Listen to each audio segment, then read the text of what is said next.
Hi there, everybody, and welcome again to the Battle for a Healthy Voice. I'm David Moyer, your voice coach. Been doing this over 50 years. Let's get it straight right away for those of you who comment. I wrecked my voice. That's why it's kind of airy and at times raggedy. I chose to sing wrong, even though after I'd been trained right. So you're always going to hear that. There's a raggedy sound. That out of the way. Today, we're going to do a vocal critique on Lady Gaga. Here's our podcast host and producer, Sonny Galt. All right. Hi, David. Hi, everyone. Hi. Thanks so much for joining us today, checking out this video. We love the Vocal Coach reaction videos. We know it's a favorite of yours as well. And yeah, we're talking about Lady Gaga today. And do you know what Sonny's going to do right now? And it's going to be hard for her. Sonny, talk on the breath once. Oh, Can you do it? I can talk on the breath, but then my voice goes really high. That's okay, though, because if you watch the old 20s and, early movies, I mean, when they just had talkies, women talked high. But the problem is nobody does that now. I know it, but why don't you make... Well, we'll talk. You cut that out. But these are the debates that David and I... But this is an interesting conversation to have because other people would have the same conversation with you, But if you stand your ground, like I did, and everybody made fun of me, and then 10 years later at my reunion, they apologized because, hi there, I'm David. And they go, man, you sound really weird. And I'm not going to use the word that most people use, but you sound strange. Anyway, I said, well, guess what? I'm going to be a famous singer, and you're not. It's commitment. That is a real commitment. You have to stand your ground. You do. And guess what? This lady, and I'll just say it between you and I. You can cut it. You have a voice, and I said it on that text. Your voice is better than Lady Gaga's when she sang her best at the Academy Awards, and she did sing pretty well. Well, I'm really excited to watch that video with you guys today. I don't know if you've seen this. It's the first video we're going to check out of Lady Gaga's. You betcha. And it was in 2015. I believe this was at the Oscars. Yeah, it was. And she did a tribute to Julie Andrews. To Julie Andrews. So I just read it was 5 minutes. Okay. 5-minute medley from The Sound of Music. Okay, well, we're going to listen to the first song. If it was a medley, that's possible. We're only going to listen to the song, The Sound of Music. But this is a totally different side of Lady Gaga that you might have never seen before. And never heard before. That's right. Seen and heard, because there is no Lady Gaga in the visual as well. Yeah. There's just like an old Broadway singer singing a beautiful song. It's totally different. Yep. Yeah. Okay, let's check it out.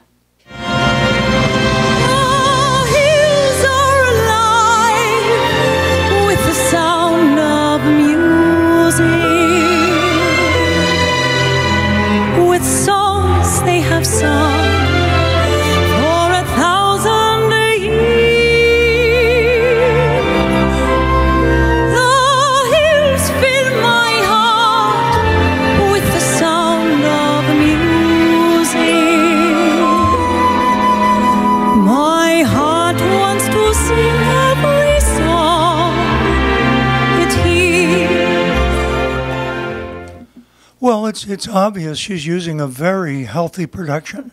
And quite honestly, she has studied some form of bel canto. When you study with Christina Aguilera's coach, now that I know both of them have studied with... So they both have the same coach. Oh, yeah, the same coach. Well, obviously something's going on right, because look at Lady Gaga, how long she's been in business, and look at Christina Aguilera, how long she's been in the business of singing and speaking. They both have beautiful production. They really do for their genres. One of the things I admire about Lady Gaga is how she can use, as we're going to hear in another song, she can use a contemporary rock approach and make that fly. But then as I studied today and I shared with you, she got obsessed, and it even said that, she got obsessed with Elton John's sound and with Queen's sound. So that's followed her, okay? And that's allowed her or helped her to make up her own sound for contemporary rock or pop singing, if you want to call it that today. It's all mixed up so much.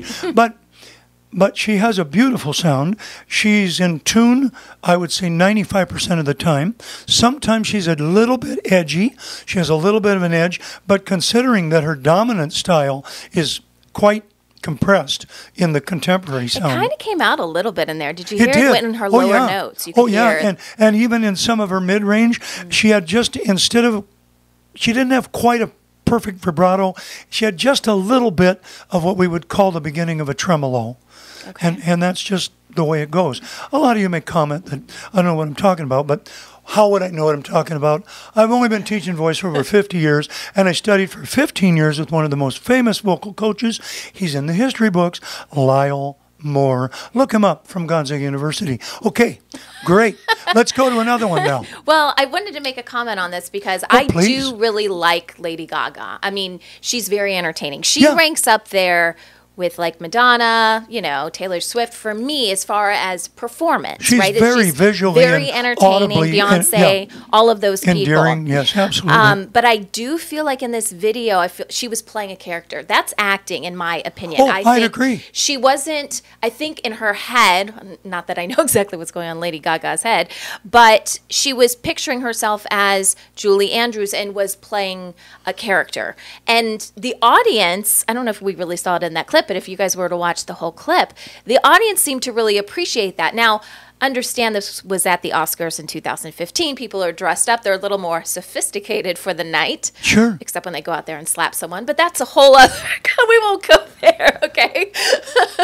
But, so they may be more like in the mood to hear something that's more, let's just call it That's classy. true. They may be more receptive to that. But if she tried to come out with an album like this... Yeah, she wouldn't sell very happen. well. But would she sell? I think she would sell. I do. I don't think she'd sell in what people call, gold albums or whatever those are called, in a high sale like value. a platinum or those she'd have some moderate success with it, Yeah. but it would be very small. It's like when my wife and I were doing professional performing, and a guy who was the original leader, was the leader of the original cast, One Tin Soldier. Anyway, he told us, he said, "You guys, I've done a study on it. If you promote it on TV on an advertisement, you should sell about, if you do badly, you'll sell about $800,000 worth of product," which was about 2% of the listening population in the United States. And that was if they didn't buy a lot. So the point is, would she have made some money? Not in what she calls money, or what the people of her day calls money, but would she have really encouraged some younger singers to want to sing that way, which is far healthier than the way she dominates her vocal approach with? Yes, it would have been very, very good to do that. If you get a chance, go to AmericanMusicAcademy.com and listen to my wife and I sing, when we were in our 40s, a really nice Christmas song called Sweet Little Jesus Boy. You'll have an idea of how I used to sing and how my wife used to sing. We sang pretty healthy then. Okay, well, let's check out this next clip. Another Oscar clip. Apparently, she performs on the Oscars quite a bit. Okay. So this was for a movie that came out called A Star Is Born. Yes. Is this Shadow or is this La Vie en Rose? This is Shadow. Okay. This is Shadow. With that guy, right? Yeah. So we're going to check out this clip and see if her voice has changed. So this was in 2019, so only about a 4-year difference. Okay, and the question is, has her voice changed because of the way she sang, or has it changed because she's adapted it again characteristically to that particular person? I feel in the like show? this is definitely more of the traditional Lady Gaga sound, Okay. what we're going to All get right. here. But All right. let's take a listen. Okay. Tell me something, boy. Aren't you tired trying to fill that void? Or do you need more? Ain't it hard keeping it so hardcore? I'm falling. In all the good times I find myself longing for change, and in the bad times I fear myself. I'm off the deep end, watch as I dive in. I'll never leave the ground, crash through the surface where they can't hurt us. We're far from the shallow now, in the shallow. In the shallow,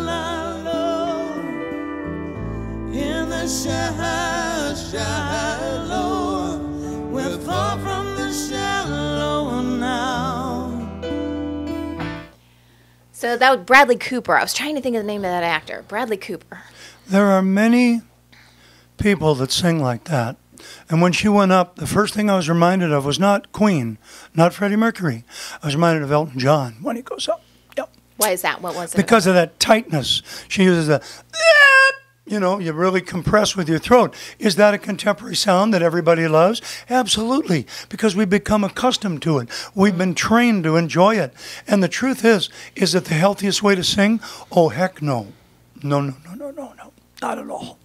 As a matter of fact, she has to have that unusual type of band to be able to do that consistently. Okay. She has to have cast iron bands. But I just looked at her tour schedule, and I noticed that she's touring in Vegas at a certain point in this month every single day to the 30th. Then I think she does May 1st, and then she takes like a month and a half off, or at least from Vegas. But that's her tour schedule in general.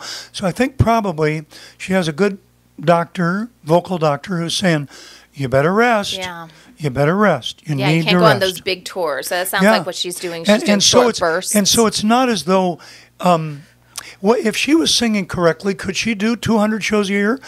You know, I got to be honest and say, I don't think that's a good idea. I mean, a voice is, if you're doing a show, a whole show, an hour and a half of singing, or an hour and a half or 2 hours of acting and singing in a musical, you got to be darn careful how you use that voice, even if you're healthy, because it's a muscle. It gets tired. And I'll tell you, one of the keys is, remember this as a singer. If you're a professional singer, if you're studying to be one, and you're practicing your voice, and your voice starts to kind of gum up, you start getting phlegm in there, it's the body's way of saying, take a break, take a break. I need to rest. Yeah. And rest. I used to sing maybe a half hour to an hour in college, and then I'd rest for maybe 2 hours and give it a try again. My teacher taught me that. And then if that phlegm was still coming there, I didn't sing. In fact, maybe I was done for the day. I'd just check it by doing my my pentatonic descending scales, which is a 5-note descending major scale. Okay. So fa, mi, re, do, and going up by half steps. Yeah. Okay. Yeah, so that sound is definitely a great sound and popular sound. But is it her healthiest sound? No. If she sang truly the way she sang in the Oscars, as you said, phew, but is there something in between that she could discover? Like Christina I would say Aguilera. Absolutely. Look at Christina Aguilera. Yeah. Why didn't she sing a little more like that? I don't think it would hurt you. What would be wrong, or what would be so detrimental to your career to not have, instead of 50 or 60,000 people come to your concert, you only had 3,000 to 5,000 people, and you only made $2.5 million a year? Well, then her manager wouldn't like that, and all the other people that are making money off her wouldn't like that either. No, but you know what? Maybe. Oh, I think those should all go away too. You don't want to get me on that. Oh yeah, soapbox. Me neither, because you and I'd be on the same soapbox. Right. I want people to have healthy voices. Yeah. Lady Gaga needs to consider that style that we just heard. Perhaps, not perhaps, but she needs to consider lightening it and lightening it up, not using so much compression in her throat, because that will take its toll. She is only 36 years old, and we have someone you could watch that's 96 years old and still sings really well. Really pretty. You'd never know that she was that old. Right. Yep. Okay, well, if you guys want some more information on what we're talking about, it's called Pure Bel Canto. You can visit our website, purebelcanto.com. We have a course up there. David is doing one-on-one lessons. He does online lessons. So if you want to learn more about this. And by the way, I wanted to stress it's not just for singers. Most of what I do is speaking. And I notice the same stuff. Like if I'm talking a lot, that phlegm that you were talking about, I get that as well.